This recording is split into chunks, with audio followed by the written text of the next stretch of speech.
मर्जी, जब कोई लड़का अपने विवाह के समय लड़की के पिता के सामने दहेज की इच्छा या मांग रखता है और लड़की के पिता इच्छा पूरी भी करते हैं, तो क्या ये उस लड़के पर लड़की के पिता का कर्ज चढ़ जाता है? या अगर कर्ज नहीं है, धर्म से रहित बात है।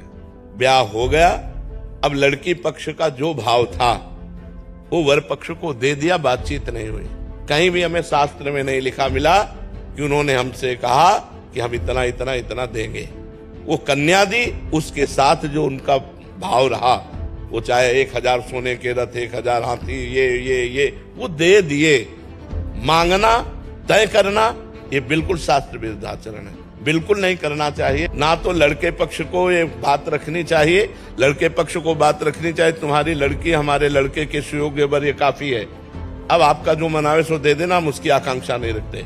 लड़की पक्ष को चाहिए कि जैसे पुत्रों को विभाजित संपत्ति किया, ऐसे कन्या का भी हिस्सा लगा करके उसके साथ दे देना चाहिए, बिना मांगे दे देना चाहिए। मांगना ये दहेज के अंतर्गत आता। दहेज प्रथा ये हमारे संस्कारों को, हमारे धर्म को ये मिटिया मेट कर रही है। ब्याह का तो मतलब है कि जो पान फूल बने वो हम आपके चरणों में समर्पित करते हैं, अपनी बेटी समर्पित करते हैं, आप आनंद से गले लगा करके उनको विदा किया, ये बात रही।